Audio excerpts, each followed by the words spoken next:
Hey listeners, it's Eric from the Great Pop Culture Debate. I gotta say, I've been enjoying Factor's no prep, no mess meals for a while now, and I'm definitely starting to see some weight loss results.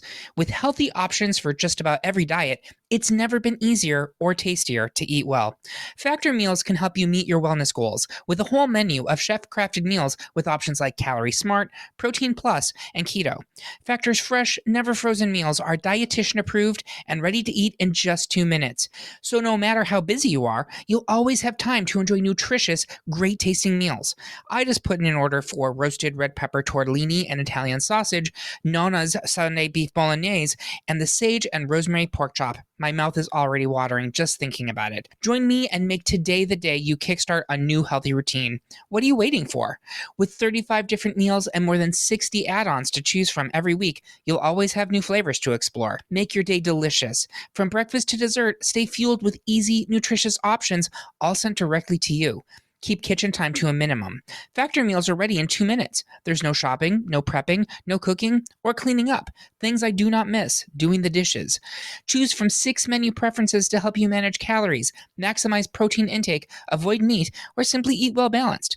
Ready to get started? Head to factormeals.com/greatpop50 and use code GreatPop50 to get 50% off your first box plus 20% off your next month. That's code GreatPop50 at factormeals.com/GreatPop50 to get 50% off your first box plus 20% off your next month while your subscription is active.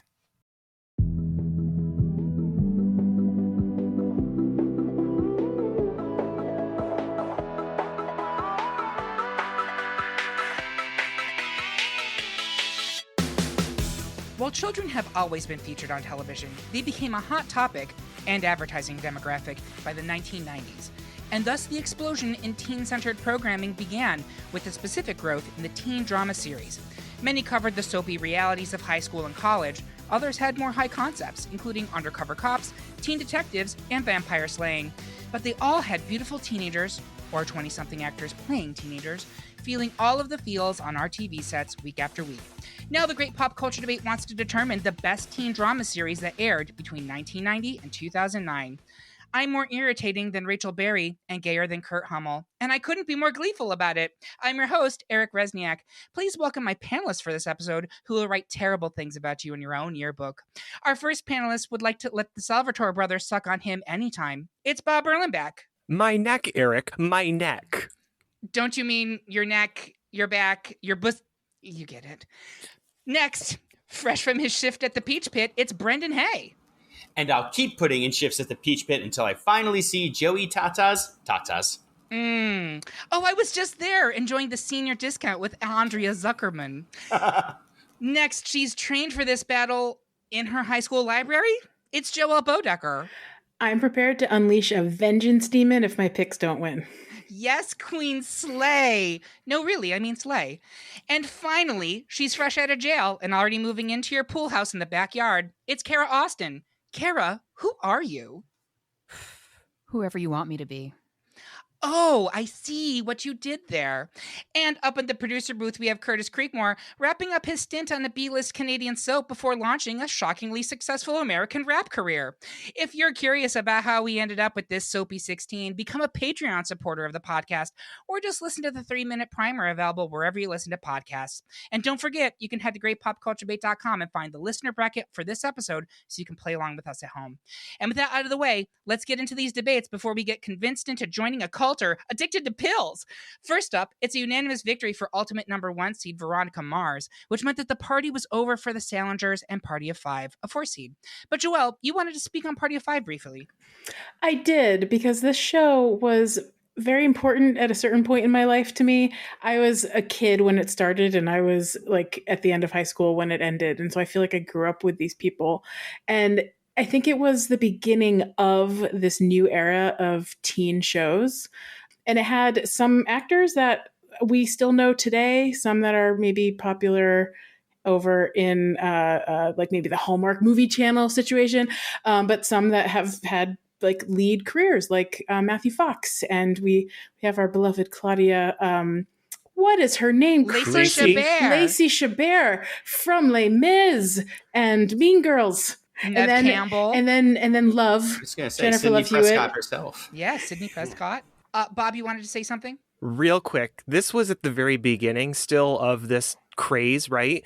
And it was doing something very different to the point that it was award winning at the time. It was winning Golden Globes very early in its run. It was doing really quality work as well as being a teen show. Excellent. Thank you. I'm glad we gave it some love. I do want to say I'm not going to be voting this episode. I'm just going to be hosting because I haven't seen like anything from the 2000s shows.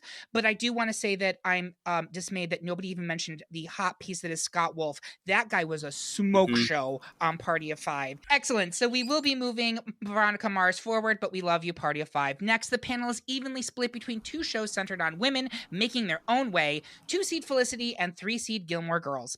Brendan, shock the world by cutting off your beautiful, beautiful hair and stump for Felicity. Joelle, explain why we need more of the Gilmore Girls. Brendan, please go first. Sure thing. And yeah, this just actually comes down to a whole teen show versus a half teen show. Because I absolutely love Gilmore, but my favorite part of Gilmore is Lorelai and Emily.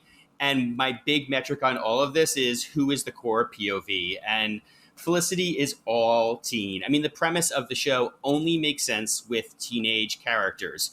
Following your crush, throwing away your entire college plans to follow a crush to a different city in the hopes that maybe he will talk to you a second time in your life. So yeah, it just captures that earnest yet frankly kind of dumb journey that all of us go through at that age. Plus, great cast. Really loved its use of New York / LA as New York. And is also kind of low-key hilarious. And it took risks beyond simply her haircut. I mean, there was the Twilight Zone episode. There was the time travel. There was Greg Grunberg in leather chaps. I'm not mad about it. No, it gave us everything. Yeah, I don't know. I'll stump for Felicity. Joelle, you're going to talk to me about Gilmore Girls. I will talk about Gilmore Girls, but with the caveat that I am 100% also with Felicity in this particular debate. The main reason is there is the difference between a teen show and a family show that happens to have teens in it. And what I will say about Gilmore Girls is it does bring us a couple of teens that are hard not to talk about and watch and sort of watch them grow up. I'm talking, of course, about Paris Geller and also that other girl. Paris Geller is 100% the reason to consider the show a teen show. She has an entire her life changes over the course of the series. She goes from just angsty little bee, giving Rory what's her face a hard time, and then she grows into what does she do at the end? And I don't know. She graduates and she has a fulfilling life. I think she's probably a lawyer. I forgot what she is in the sequel series. There are other teens. There were the boys as well. Some real triangles there. One of the very best episodes of Gilmore Girls is We Shoot Gilmores, Don't They? And that is the pinnacle of the Jess, Dean, Rory triangle. There's that. That is the through line for teen drama on that show. And then everything else is Lorelai and Emily and Luke and Richard, frankly, is the reason to watch the show if no one else. So. Excellent. So with that being said, we currently have 2 for Felicity. Bob, are you with Felicity or are you with Team What's-Her-Face Girls? I was originally with the Gilmore Girls. I love Kelly Bishop and Edward Herrmann, which are not teens, but they are a reason to vote for it. But the characters, upon looking back on it now, are so deeply unlikable people for the most part. And when you talk about Felicities, the E.com website, back when the show was on, had a game called Felicities, where you were Felicity chasing her men around, and she would go, Ben, Ben, Ben, Ben, Ben, Ben, Ben, Ben, or I want Noel. And then Eric and I used to play it. So I'm voting for Felicity for that reason. I'm so glad you mentioned that because I was trying to figure out how do I force this into the conversation and I didn't know how. Thank you for taking that away. Kara, is it Felicity or is it Gilmore Girls for you? I felt like Gilmore Girls was more powerful in the cultural zeitgeist, but I really like the point that Joel made about it being, it's not a teen show so much as Felicity. And so, yeah, I'm game to switch my vote. All right. So I believe that is a clean sweep for Felicity, which doesn't have to choose. It's just moving forward into round 2. Next, the panel is currently leaning toward 1-seed Dawson's Creek, but Brendan is ready for some checks notes football with 4-seed Friday Night Lights. Sports? Kara, why should we continue to be up the creek with Dawson? Brendan, tell us why you'd vote for Friday Night Lights in a snap. That's a sportsy thing, right? Brendan, please go first. Absolutely. And yeah, nailed it, Eric. I can see the sports fan that you are. Yeah. But here's the thing about Friday Night Lights. So it is not, I'm not a sports fan. I enjoy sports just well enough. I fucking hated high school sports, especially when in high school. But I think something about teen shows in general, when they work, they are fantastic empathy engines. They make you care about characters who are different than yourself. And there's maybe no show in this entire brackets that has done that more for me than Friday Night Lights. I, as far from Texas in high school as could be, absolutely love every single character. And every single character is always more than they initially seem to be. Like, the quarterback has depth. Every character has just that extra bit to them. They contain multitudes. Plus, the ensemble is one of the best, even just the teen characters. I mean, Jesse Plemons and Michael B. Jordan, who are both huge acclaimed movie stars now, started there. And even though there are great adult characters, it is kid point of view front and center. Ultimately, because even the adults, you're really only seeing them as they relate to kids as a coach or as a parent. So, it's also, I think, the best looking visual show out of the whole brackets. And my one last thing, and this is where I will out myself for the rest of the brackets, I don't really like Dawson's. To me, Dawson's is the uncanny valley between a genuinely earnest, good portrayal of teen and not yet funny and campy enough. It's right there in between in a way that I love the extremes. Give me 90210, give me Freaks and Geeks, My So-Called Life. Right in there, I'm like, it's just not my thing. That is such a great point. This is a 3-1 decision, so I'm going to go around the horn to see if you swayed anybody. Kara, are you sticking with Dawson's? Oh, 100%. Bob is named, again, visual media, you can't see it. He's named Mitch Leary. Bob, are you staying with Dawson's? I'm staying with Dawson's, and let me just say, because of my rubric, and part of that is that my parents shouldn't want to watch the teen show with me, and Friday Night Lights is very much the family viewing program, so I'm sticking with Dawson's, at least right now in this round. It's a good point. And Joelle, a.k.a. Mrs. Pointy, is her screen name on this. Are you with Dawson's? Oh, well, I just have to say, this is the battle of horny parents on a teen show.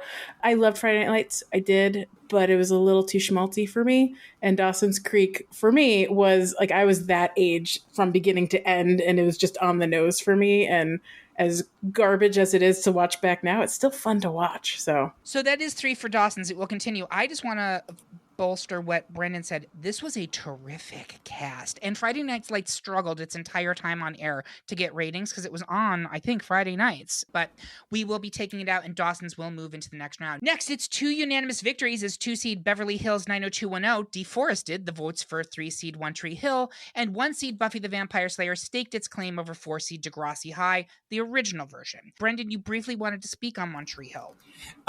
Just before we toss it out like a heart donation gone horribly wrong, I just want to credit that show with giving us memes before memes were even a thing. Every week there was some ridiculous scene of that show that I learned about, usually thanks to Joe McHale on The Soup, that was just so instantly quotable and stupid and beautiful. Like the dog eating a heart donation, or like shut up Nick Lachey, or also just Nick Lachey holding his headphones, smiling and giving you finger guns. So thank you, One Tree Hill. So goodbye, One Tree Hill. And as for Degrassi, we have a better Degrassi that's further down on the panel. Next, the panel is currently split between 2 Fox hits, 2-seed The OC and 3-seed Glee. Kara, peel into the layers of The OC and explain why this Orange County drama has the juice to make it into round 2. Joelle, don't stop believing in Glee. Hit the high notes as you defend the original High School Musical. Joelle, please go first. Oh, it's funny you should mention that. I learned today that Ryan Murphy had never watched High School Musical, the movies, and so claims no, theft of IP on making Glee. I was a gleek. That was the term. I was unashamed in my adulthood to be an absolute gleek. All the music were I was not listening to pop music at that point for some reason. I just sort of stopped paying attention, and I learned some really popular songs because of Glee, and I have them to thank. Absolutely amazing singers in the show. Some acting was good. Maybe, whatever. It was. It existed. It just was. It was there. Even some performances were fine. But overall, I just enjoyed the performances. I could give 2 craps about the stuff that happened in between the performances. 200 singles came out of this show on the Billboard Top 100. I counted on Wikipedia, 200. One of the things that Ryan Murphy said is that he was actually going for more of a Chicago vibe with this. Essentially, people just breaking out in song, and when you watch the show, they get into these dramatic scenes that you're like, wait a second, the production value is way too high for a high school Glee club, and it doesn't matter because it's Roxy essentially. I don't know. The show has a lot of negative history behind it, and I know people kind of think back at Glee and go, Leah Michelle and it all, and all the sad things that happen.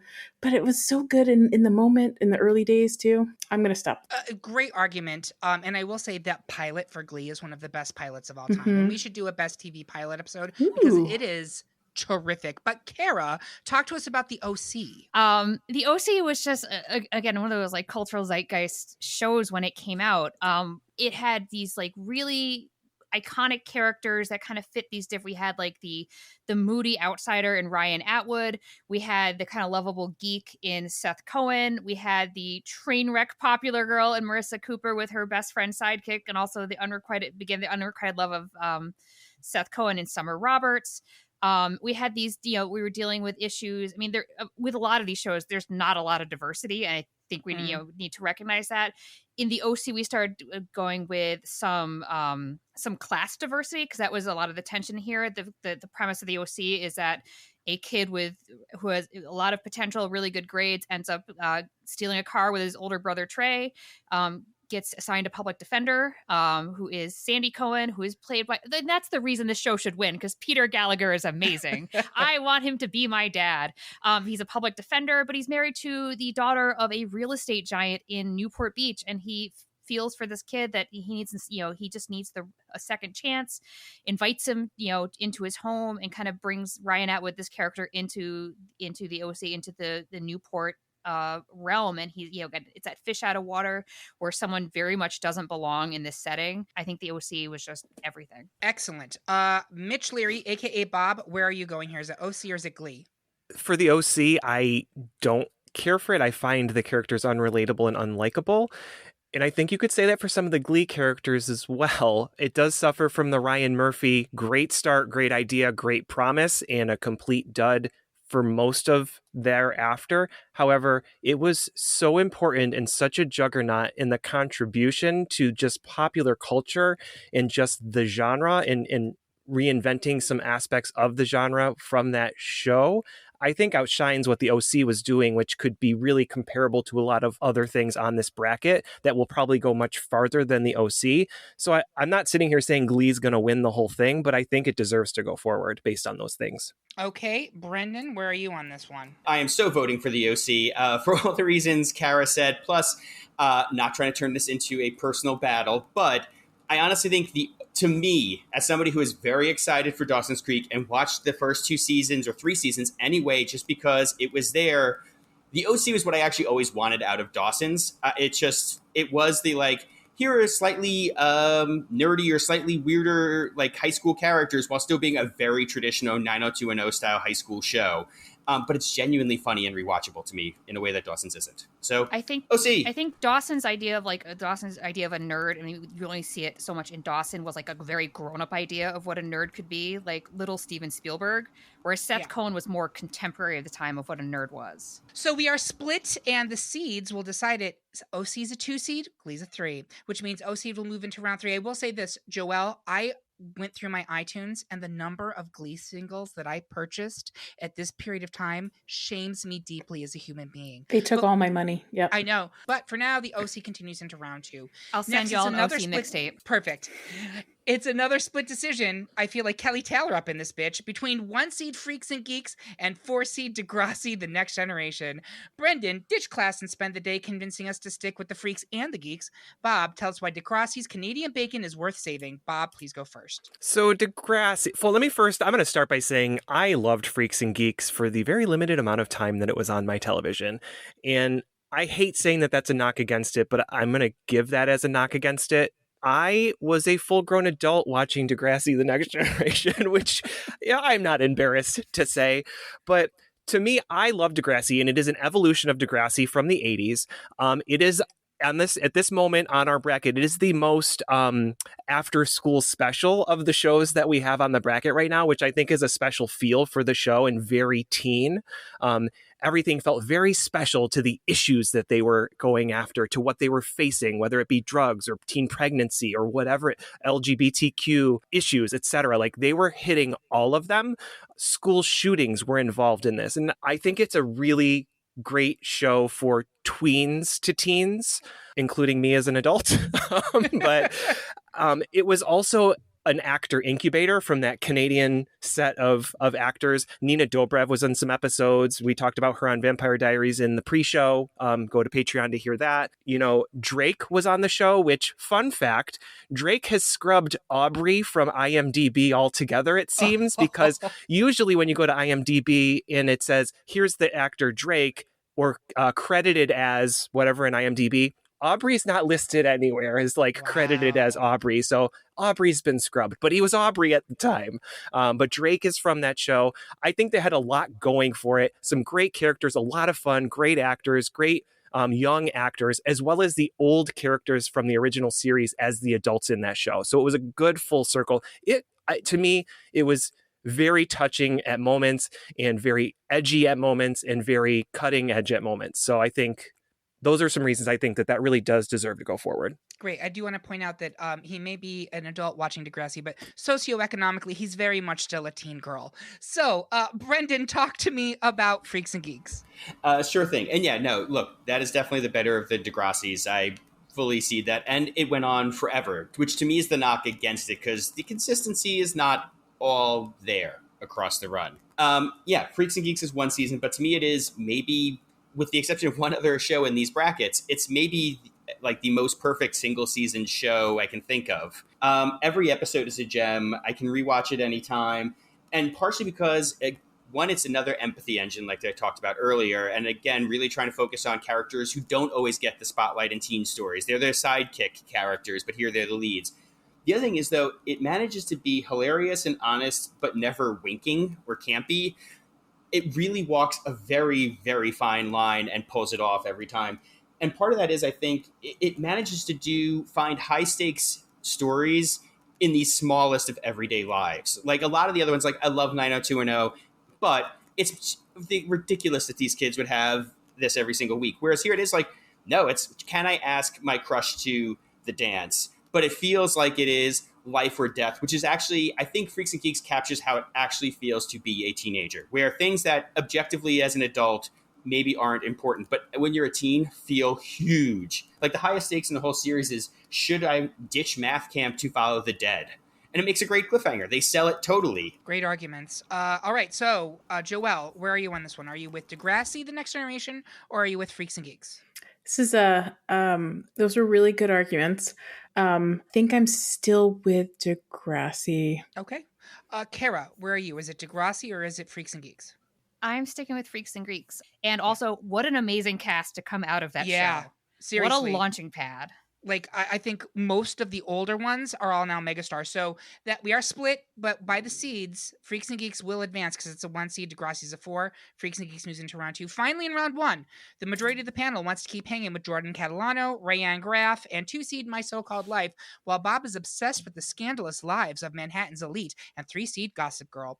Joelle, layer on the flannel and chase the votes for So-Called Life.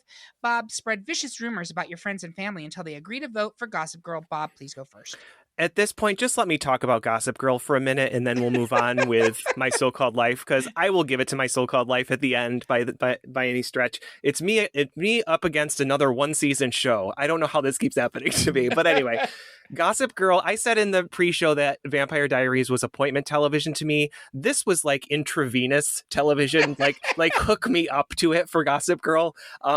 I know I'm on my own with this match. However, it's kind of unlike anything else on this, where it was really leaning into the lives of these kids and telling the teenagers to be very envious of them and emulate them. And I feel like it's very proto influencer with these teaching us what like brands and being stylish and putting yourself out there and being in each other's faces and influencing each other to do things, it really kind of gave us that culture in a way. I don't think it was birthed from that culture. I think it started some of that culture, if I'm completely honest. Yeah. So I think that's very interesting in its contribution to just pop culture and just society in general. And Serena and Blair were dynasty goals. God, those two bitches. That's it. That's what I got. Let's move forward. Everybody, My So-Called Life. Let's do it. So has he swayed anyone? Kara, sticking with My So-Called Life. Sticking with My So-Called Life. Brendan, My So-Called Life. Sticking with My So-Called Life, but those first 2 seasons of Gossip Girl are gold. Oh, absolutely so good. So good. And Joelle. I'm going to see Buffalo Tom and My So-Called Life. Perfect.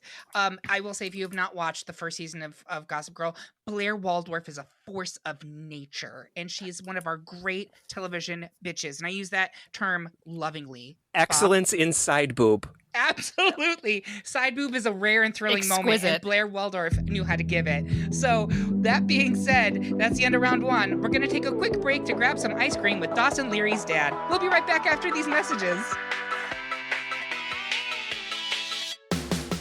Do you want to watch more TV? Sure, we all do. But sometimes you just don't have the time to tune in, and you're still itching to know what happened. Well, for $0 a day, you can check out the Great Pop Culture Debate episode recaps.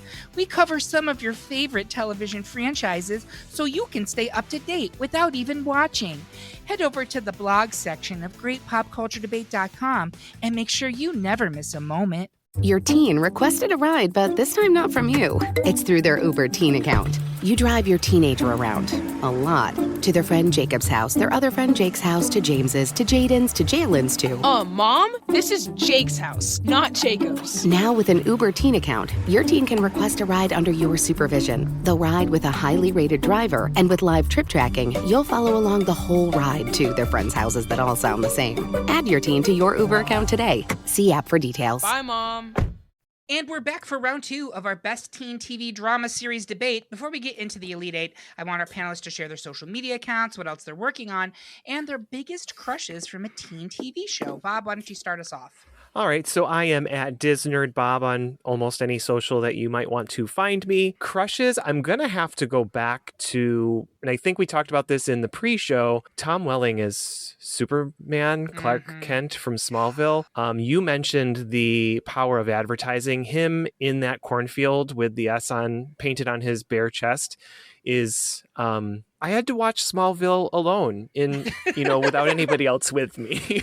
So and tissues and Jergens lotion. It was your spring awakening is what you're saying. It's just his eyes are so striking and beautiful, and he can just look right at you, and it's like, oh, yeah, guys, I gotta go. I'll be back. So that's what I got. Perfect. Thank you very much. Brendan, what's your social accounts? What else are you working on? And who are your crushes? Absolutely. Yeah, I'm not really on Twitter much these days, but you can find me at bhay on Blue Sky, at b_hay42 on Threads, and Brendan Hay Writer on Instagram. Right now, we've got Gremlins Season 2 coming out this October on Max, so please check it out. We're really proud of it. It's called Gremlins: The Wild Batch. And crushes, original bi Panic of My So-Called Life of both Angela and Jordan, both of them. Absolutely. They were both gorgeous. Gorgeous. Thank you very much. Joelle, what are your socials? How can people, what else are you working on? And what were your crushes? For socials, I'm going to plug my cat account on Instagram. That's at meowdecker. I love it. I don't update often, but I should. So yeah, they're cute. Check it out. I still have my Animal Crossing podcast, which is just not about Animal Crossing. It's about games and other pop culture things and animals. And what am I working on? What's it called, by the way? We should probably mention the name. No one needs to know. It's a secret. Pocket Pod or The Pocket Pod on all the socials if you want to find me there. And we're also working on the website that's about to come out, thegreatpopculturedebate.com. At time of listening, it'll already be out for a while, so it's not new. My pop culture, or my teen drama crush. Brendan already took my two of mine. That's fine. was obsessed with Claire Danes through my entire childhood. But no, I think that the two that are coming to mind, for sure, Noel, Scott Foley, and Felicity. And where did it go? I had it in my head and it's gone. So we're just gonna go with Noel. Yeah. Just there like were all more. crushes, fleeting, ephemeral. Fleeting. Yes. Thank you very much. Kara Austin, what are your socials? What else are you working on? And your crushes? My socials, you can find me in most places at CMY Kara. Then the social that is the most unlocked is my little free library account where you can also see what I'm reading and fun stuff like that, which is at Neighborhood Trolley LFL on Instagram. And as far as my crushes, I mean, I can't argue with Mitch Leary. No, I'm not. He's not my crush. But Bob's choice of Tom Welling is really high up there for me. But I feel like I should say something else too. So probably, I mean, Ryan Atwood from the OC. I'm going to simp the OC this entire episode. But that was, you know, him. And then Rachel Bilson from the OC too was also, yeah. Is that Summer? I get it, Seth Cohen. I understand. Perfect. Well, thank you very much. You can find me at Eric Resniak on Instagram, but really you should just message at Great Pop Culture Debate on Insta or TikTok, or at GPCD on Mastodon. But what you really need to do right now is sign up for our weekly newsletter. It comes out every Monday at noon, and it tells you about everything new in pop culture that week. Sign up by finding the link on this episode at greatpopculturedebate.com or via our link tree on any of our social media accounts. Welcome to My Terrible Taste in Men. My crushes. I actually did have a thing for Mitch Leary. I thought he was smoking. Going back to when he was the Flash, by the way. He was the original Flash on the 1990s TV series. And then David Boreanaz as Angel. Does he count as a teenager? I don't know. He was like 200 years old at that point. So with that being said, let's move into round 2 so I can pitch my Felicity revival in which she doesn't choose between Ben or Noel. She just gets into a throuple with both. Problem solved. The majority of the panel wants to keep investigating the strengths of 1-seed Veronica Mars, which currently seems poised to jump into the future over 2-seed Felicity. We haven't really talked about Veronica yet, so I would like Brendan to please give a clue as to why she should advance to the final 4. Yeah, I mean, it really is. It's kind of almost the inverse of my Freaks and Geeks thing. Is here it was taking teen life, which teens already feel it is life and death, and it's like, what if it genuinely was life or death stakes to it? It was really compelling mystery, but on top of that, the day-to-day drama of Veronica and Lily and all Logan and all those characters, it still had all those great elements of relationships and, the couples you want to happen and don't happen and all of it. The friendships are great. So it has all the teen drama stuff, plus genuinely, especially those first 2 seasons, just have wonderful storytelling, like mysteries that genuinely earn their 22 episodes.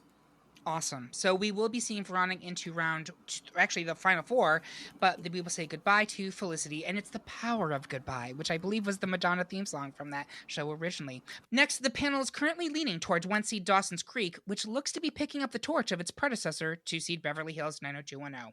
Bob, climb up the ladder to Dawson's window and stump for the Creek. Brendan, let Donna Martin graduate and give us a reason why Bev Hill should stay in the picture. Brendan, I'm going to go to you first. This is Beverly Hills 90210. I am shocked if this goes out. To me, this should absolutely continue to the final 4 because it is the template that every teen drama has followed ever since. It set the bar.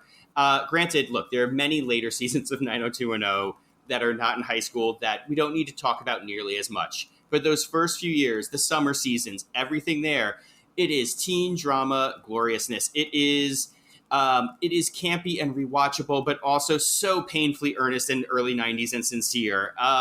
The fashion is fantastic and set off trends. The music, as ridiculous as it may seem now, it had its soundtracks. It inspired hits. It's just it set the bar of what you want in a show. Anything that came after, it's like, oh, what is a teen drama supposed to be? 90210. Just make it a shade of 90210. Go funnier, go more serious, go not as good if you're Dawson's. You just picked your lane and went in it.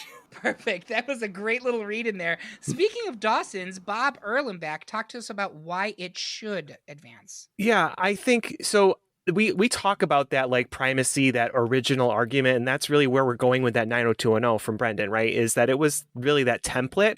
But at the end of the day, for me, I'm more on the Dawson's bandwagon because it was so big when it came out, and it was such a redefinition of the genre for me. I think maybe not for others like Brendan, but to me, at the end of the day, when it comes to 90210, I get what they were dealing with teen issues, and it was a little bit more mature in those teen issues as well. But at the end of the day, I still just could not relate with Beverly Hills teenagers.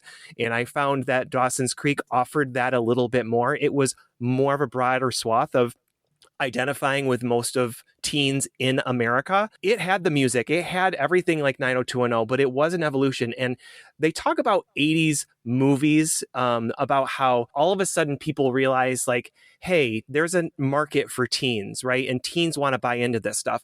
And I think it's similar that 90210 came about in that same kind of concept for television, but then Dawson's Creek also kind of elevated it with the language they spoke, the way they interacted with each other. And I think Dawson's really took that, said, well, let's actually talk to the teens at a more sophisticated level. And I think that really sets it apart and kind of evolves the genre a little bit. And it was huge. It was everywhere. They were on Abercrombie and Fitch covers. It was a juggernaut to generate those 4 stars into superstardom and things like that for some of them, not all of them. But Dawson's is just for me, a little bit better. Thank you very much. Kara, where are you on this one? I'm still with Team Dawson. I just wanted to add that with the dialogue on Dawson, the critique at the time was like, teenagers don't talk like that. But I think that as someone who was a teenager at the time, that's how I wanted to talk. Like when you'd have those conversations with someone in your head, like preparing, that's how you wanted to sound. And that's one of the things that really connected with me. Okay, excellent. Joelle, where are you on this one? I'm with Dawson. I would say for 90210, it jogged so that literally everything else on this list could run. I loved 90210 at the time. I was way too young to be watching it. During their teen years, I was a literal child. But it went, some of these shows stopped at the right time before it went too far. And 90210 was one of the ones that just went too far. Tori Spelling needed to pay her bills somehow, and I think we need to respect And she is still making bank off of being on 90210 with the podcast and all the other stuff she does. She sure is. So that is 3 for Dawson's, 1 for Beverly Hills. I want to say that, Brendan, I'm with you that I would have personally voted for 90210 here. I don't have a vote in this episode, but I do think it's important to understand the cultural power that 90210 had when it hit its success, which is during the summer after its first season. It was a flop at first. The summer episodes aired, and every teenager in America suddenly became invested in that show. When Brenda lost her virginity and didn't suffer consequences, there was a boycott launched against the show that was so successful that in season 2, they had to write in a pregnancy scare for Dylan and Brenda because the parents of America were furious that teenagers would be seen having sex without negative consequences. Like, that's the power of that show. That being said, I do understand the argument that it started things, and Dawson further propelled it. So Dawson will move into the final 4. Next, it's an even split between 2 very different teen shows. 1 seed Buffy the Vampire Slayer and 2 seed The OC. Bob, into each round, a debater is born. You have been chosen to defend Buffy from the forces of darkness and Ryan Atwood's abs. Brendan, be as compelling as Sandy Cohen's eyebrows as you make your case for The OC. Brendan, please go first. Absolutely. First off, this is one of those, I love Buffy as well. This is just going back to my rubric of what is its core lane and point of view. Buffy is a teen show through and through in terms of point of view. It is also, I feel like the genre tropes form more of the base of Buffy for me than the teen show tropes and archetypes. So again, love both, but for me here, it's OC, because again, I just want to echo everything Kara already said. It really defined those early 2000s, and especially the early 2000s kind of indie rock, which was like starting to break through. This was like that scene, those types of teenagers, and pushing them through to the mainstream. Like, there were so many bands that had their careers made by that show. There were actors who had their careers made by that show. Styles, talking back to like the Dawson's Abercrombie, the OC kids all over Hollister. I worked in New York at the time, and they were like bringing them out for like every media appearance possible because it just broke through that big. And it was another sense of, here's a subsect of kids who are not getting, or teens who are not getting their voice and their time on air. Here it is with the OC. Plus, also, again, Sandy Cohen, Hall of Fame dad, just to echo that again. And Hall of Fame eyebrows. Bob, talk to us about Buffy. Buffy is such a hit for its time. It was a really big deal. And so many people were watching it. For me, I think, I didn't like the OC. I don't think that those characters are super relatable. I think Buffy gives us a gateway, no pun intended, but it gives a gateway to more teens that weren't seeing themselves on screen, the misfits. It's kind of like the freaks and geeks thing for sure, right? Some of the folks that we, weren't necessarily represented in these teen dramas, but it has the metaphor, high school is hell. And this is what Buffy brings to us. And it's got this supernatural elements to it. It's unlike the rest on this list. It's something that is different. It is something that is moving the genre in a different direction and saying, we can do this too with teens. I just think that for me, Buffy is a more relatable, and even though it's about slaying vampires, I feel like it's more relatable to teens in general, teens, and it metaphorically hits the issues that they are dealing with better than these kids in California. So that's where I am. All right, Kara, I have a sneaking suspicion where you're going here, but are you voting for the OC or are you going with Buffy? I'm going for the OC. And I think one thing we didn't touch on a bit is that with the OC too, it tackled a lot of topics that were, important to teens at that point too, but also tackled topics that were happening in the adult world and how that bled into the lives of the kids. That being said, Joelle, are you with OC or are you with Buffy? Well, as Mrs. Pointy here on the podcast, I'm a Buffy stan through and through. I'm very much with Bob on this. The OC, I never really found it particularly relatable. The thing with Buffy is that they also tackled issues, but in such a creative, weird way. Like, I don't know how to deal with my hormones. Oh, wait, now I'm a hyena. Like, it is fun and weird. It even tackles the military-industrial complex for one of the worst seasons it ever had. It has a musical episode. There is a musical episode, and we're here for musical episodes. Did the OC ever have a musical episode? Because it fucking should have with Peter Gallagher. Bring it back. Bring it back. Get them together. I love it. Speaking of the Buffy, I think the one that made me shocked was what happens to a young woman when she finally has sex with her boyfriend the first time, and he turns out to become a monster and literally Truth. I was just like, that's really smart. Anyway, so when we are split 2 and 2, Buffy's the 1 seed, OC's the 2. Kara, do you want to boo tomato us right now? Do I want to what? Boo tomato. Yes, absolutely. I want to boo tomato you. Yes. Perfect. But your heart remains with Ryan Atwood in his steel cage match. Sadly, we will be moving the OC out, and Buffy will continue. Well, it's been a fun podcast, everybody. I've done what I can, and I'll see you next time. She's Amy piloting. No, Amy Pilot would have been last round when 90210 took to the curb. So. That's true. No, in OC terms, I'm having a rage blackout, okay? Perfect. Finally, in round 2, the panelists split between 2 shows about teen outsiders, 1 seed Freaks and Geeks and 2 seed My So-Called Life, Kara. Don't burn out on Freaks and Geeks. Roll for initiative and see if you can push it into the final 4. Joelle, wipe that lipstick off your face and bring the ennui as you stump for My So-Called Life. Kara, please go first. I can't believe you put me on the spot after just ripping my heart out like that. But I will come back to talk about the unapologetic geekdom of Freaks and Geeks. So it's kind of it's the polar opposite of the OC, but you know what? You can like 2 different things. I can like Mexican food and I can like Taco Bell. They're not the same. But and I alluded to it earlier with talking about Big Bang Theory, which is not a teen drama, but a show about nerds that punches down a lot. And I felt like with Freaks and Geeks, you're coming in at their level. It's not there to make fun of people who like nerdy stuff. It's just kind of giving them a platform and showing that unbridled passion for things and kind of celebrating that. And like I said, I was a toddler in the 80s, so I didn't experience this, but I certainly loved Star Wars a lot. And when you have Sam talking about like Jedi philosophy, and I was like, yes, I understand this person. We can be separated by a decade, but I'm like, I get this kind of fanaticism. And I really liked what Brendan said about like a lot of the problems were very real teen problems. They weren't the kind of fanciful ones you'd see in 90210 or the supernatural ones like in Buffy, or even the rich people problems in the OC. They were real things that at that age you felt were as big as your dad having a pyramid scheme that has robbed all your neighbors and you're going to be cast out of society. It was very heartfelt and it felt very earnest. And some of the teen dramas lack that.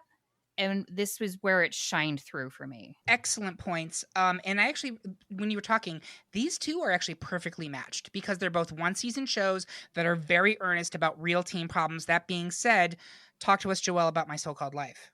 I feel like I'm repeating my life because this was an exact debate in that canceled too soon episode we did. I think this was the final two or something. I don't know. Is that a spoiler? I'm sorry. So My So-Called Life is one of the first shows to actually realistically depict teenage angst in a way not a single other show ever really got there. 90210 was absolutely unrealistic. These children have way too much independence, and they're, by the way, played by like 30-year-olds. Whereas Angela Chase, played by Claire Danes, was literally 15 at the time of recording the show or whatever, filming. Yeah, they're both one-season shows. They were both canceled too soon. For Freaks and Geeks was canceled too soon because the creative people could not agree on anything. My So-Called Life was canceled because Claire Danes' parents wanted her to have a normal life for a hot minute, and then she went to be an awesome actress anyway. For me, My So-Called Life is hands down one of the greatest television shows of all time. Freaks and Geeks is one of the, second tier best television shows of all time. By the way, this is just a fun fact. I did learn that there was a German recreation of My So-Called Life that went on for 6 seasons called Mein Leben und Ich. And it's called My Life and Me. And I want to know what version of these kids, like what happened across 6 seasons. Because it's been the thing I've wondered for literally since 1994. What happened? Sure. I want to know. I don't even want to know what Ricky would have gotten into in some German sex club. That would be like the triple. That would be like the max after dark. But anyway, thank you. His name would have been Nico in the German show. But I don't know if you saw my face fall when you said German from My So-Called Life, because I was hoping you were dropping a fact there was a German Freaks and Geeks. And I was like, let's talk about Freaktions and Geektions and whatever. I was like, I need to look this up right now. I love it. Would watch, 100%. Excellent. Brendan, where are you? Is it My So-Called Life or is it Freaks and Geeks? I love, these are probably my 2 favorites out of the entire bracket. On a given day, I could go the other direction. I'm still going to go Freaks and Geeks, though. All right. But and Bob, excellent. Bob, are you My So-Called Life or Freaks and Geeks? I'm totally a toss-up, but I am in this moment going with My So-Called Life. I don't think we should dismiss the importance of Ricky at that time. Sure. And what he was doing for television at that time for LGBTQ people. It was a representation that was very much needed and far overdue, and probably hadn't been done as well for a very long time after that. So. Yeah, I agree with that. Wilson Cruz did an amazing job with that role, and I'm hard-pressed to think of another LGBTQ teen character up until like the 2010s that frankly was that successful on television. But that being said, split again, Freaks and Geeks is the 1 seed, My So-Called Life is the 2, so Freaks and Geeks will make it to the finale, and that's it. We have our final 4. We're going to take a quick break so I can prepare my chicken for dinner. It's a recipe I like to call Donna Martin marinates. We'll be right back after these messages. Do you suffer from FOMOphobia? That's the fear of missing out on important events that connect you to the world. You don't want to be the only person at work not talking about the most recent episode of the show everyone's dying to watch, right? Why not sign up for the Great Pop Culture Debate's free weekly newsletter? You'll get a curated list of upcoming releases in TV, music, film, and games, so you'll never be left out of the conversation. Avoid the FOMO. Head to greatpopculturedebate.com and subscribe today. This episode is brought to you by Coffee Mate. Coffee Mate is the world's biggest coffee lover because we love all the ways you enjoy. Wait. Coffee Mate can't love coffee more than me. I'm a foodie. I went to Kyoto just for a nitro matcha latte. What? Oh, I have to finish the ad. Coffee Mate, for the love of coffee. And we are back with the final four of our best teen drama series debate. At this point, I usually take a step back, see if we ended up where I thought we were going to. This was a tough one because honestly, like I could have seen 8 shows in this final four. It's a very competitive topic. I think all of my panelists have put in incredible arguments and are doing a very good job with a personal topic, but not taking it too personally. So golf clap for them. I do want to say that I am surprised that 90210 is not here. And also my so-called life very easily could have been here as well. But we have 4 1 seeds, which doesn't always happen. We have Veronica Mars versus Dawson's Creek, Buffy the Vampire Slayer versus Freaks and Geeks. We're going to get right into it. I'm going to start at the top of the order with Bob. Veronica Mars versus Dawson's Creek, where are you? I'm with Dawson's Creek, and we can come back around after we've taken some votes. All right. If we need to. Perfect. Brendan, are you Dawson's? I'm going to go No. maybe with Veronica Mars. Yeah, you're safe. Veronica Mars. Safe bet. Okay. Joelle, is it Veronica or is it Dawson? It's Dawson for me. Kara. I'm with Mr. Leary. Oh boy. So so first of all, Brendan, we've established you're not a Dawson fan. No. Not a Dawson fan. Now, much like the last words I believe Mitch says to his wife, I choose to hate you. Perfect. So there we go. That's my life aesthetic. There's that dialogue we were talking about. Exactly. I'm so glad this is the show moving forward over a well-plotted, heart-tugging teen mystery drama. But yes. Well, that being said, we are going to move Dawson's into the final 2. It's Buffy the Vampire Slayer versus Freaks and Geeks. I'm going to start at the back of the pack with Kara. Where are you going? Freaks and Geeks. And I'm not just mad because of the OC, but Freaks and Geeks. I appreciate the disclaimer. Joelle. 100% Buffy the Vampire Slayer. Brendan. I'm not just mad over Dawson's, but Freaks and Geeks. And Bob. It's Buffy. Ugh. Oh, yeah, right. Here we are. Ties. And so we're going to go to the super seeds because I'm not after the Nickelodeon disaster, just so everyone listening to this, I am no longer the tiebreaker on these. I'm not doing it. I won't do it. So which one was higher in the bracket? Can I just say for a second, right? Yes. I get it. Freaks and Geeks is great. I loved Freaks and Geeks. It was a 1-season show. It doesn't have it could have been great and was going to continue to be great, but I don't know where we go with that after that 1 season that it gets canceled. And you go back to episode 1, you start watching it again. So, can I finish? Excuse me. Can I finish? Look, I'm going to let you finish. Yeah.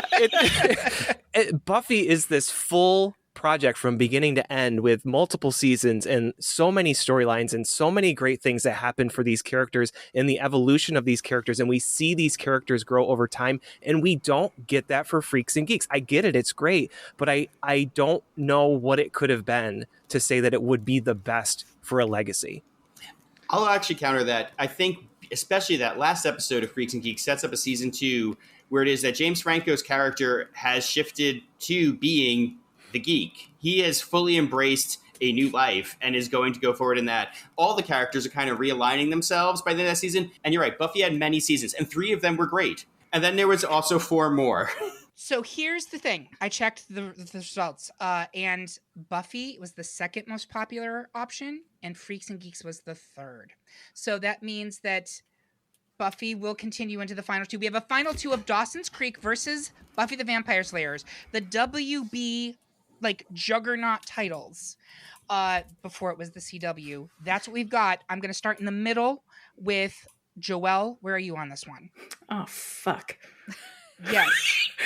Specifically, fuck your teacher, which is the WB aesthetic. That is the Dawson's Creek way. Yeah. When we talked about relationships between all the relationships with the adults, it mattered to the kids, and it mattered to that kid in particular. Yeah. Mm-hmm. So I've been rewatching Buffy, and I've been listening to a rewatch podcast of Dawson's Creek, and oh fuck, the dialogue on Buffy is so much better. Like Dawson's Creek, it is some try-hard Kevin Williamson writing. Brendan, I had a thought that maybe you hate Dawson's Creek because that is not your screenwriting influence. Yeah, Dawson probably pissed you off. No, to be fair, I think it was partially era watching also because I was in film school when Dawson was on, and it was we all watched it, we all hated Dawson. So that is 100% possible. But I mean, like, I love Scream. Scream is one of my all-time favorite horror franchises. So, like, I'm not against the Williamson style. I actually think it is Williamson, the screenwriter, is much stronger than Williamson, the TV writer. Sure. Yeah. For Dawson's Creek, I will say Pacey Witter was my other crush, and I just remembered that. Yeah. But no, Dawson is a hateable character, whereas I never hated Buffy. Okay. So that's a vote for Buffy is what I'm hearing. Brendan, where are you? Despite my arguments in the last round, I do love Buffy. So Buffy all the way. Kara, where are you? I'm still on the creek, and I will happily stay there. I think one thing that's really central to a lot of these teen dramas is the romance. And I think that the Dawson, Pacey, Joey love triangle is like the one you compare all others to when it comes to these teen dramas, and how that evolved and changed over time. Because I remember, like, in the beginning of the show, you're like, oh yeah, at least for me, Dawson and Joey, that's, your best friend, they know you best. And then just as the show evolves, and you're like, oh, absolutely not Dawson, like, Pacey's a much better foil for this character. That chemistry was palpable in season 1. It was they were inescapable. Together in real life. Pacey Were they? and I don't Pacey and remember. Joey, I believe, were together in real life for the Good first for couple them. seasons. Briefly, maybe? Yeah. Yeah. Okay, so that's a Dawson's Creek vote for you. Mm-hmm. Bob, where are you? I love both of these shows. Dawson's was incredibly important to me when it came out. But as I'm looking at them and stepping back now, I think I'm voting for Taster's Choice. Oh, wait, I mean, hold on.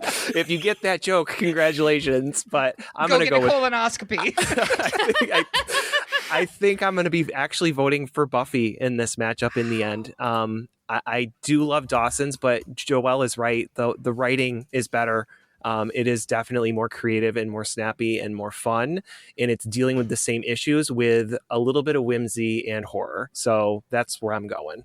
Okay, so we do have a victory for Buffy the Vampire Slayer. I can see Kara is a gog. Like, cue the best reaction gif of all time. Yeah, of Dawson crying. Absolutely. Bring it up on your TV now. There you have it, folks. Our pick for the best TV teen drama, 1990 to 2009, is Buffy the Vampire Slayer. Do you agree? Do you think we had a senior moment and should repeat this grade? Tell us how you really feel by leaving a comment on this episode at greatpopculturedebate.com, or find us on Instagram, Facebook, TikTok, or Mastodon. While you're there, make sure you subscribe and follow the podcast so you can hear about what new debates are coming soon, vote in open polls, and even decide which topics we tackle next. And if you really enjoyed this episode, please take a minute to like and rate it on whatever platform you listen on. I want to say thank you to my panel. Let's all flash forward to see how our lives turned out, complete with terrible wigs. And thank you for listening. If you loved what you heard, please consider supporting us on Patreon, where you can get even more exclusive content and get episodes a whole day early.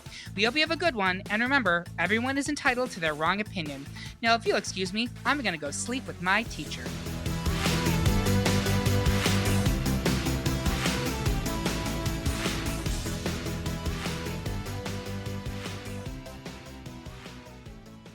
Couldn't look at him. Hated him. On site. And he was a shitty person in the show too, but yeah. Justice for Kelly Teller.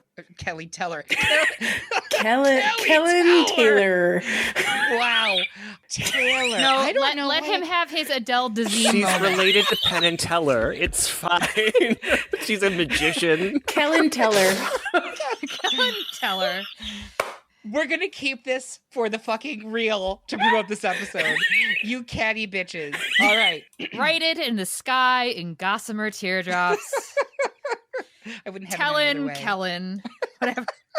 It is Ryan Seacrest here. There was a recent social media trend which consisted of flying on a plane with no music, no movies, no entertainment. But a better trend would be going to ChumbaCasino.com. It's like having a mini social casino in your pocket. Chumba Casino has over 100 online casino-style games, all absolutely free. It's the most fun you can have online and on a plane. So grab your free welcome bonus now at ChumbaCasino.com. Sponsored by Chumba Casino. No purchase necessary. VGW Group. Void where prohibited by law. 18 plus terms and conditions apply.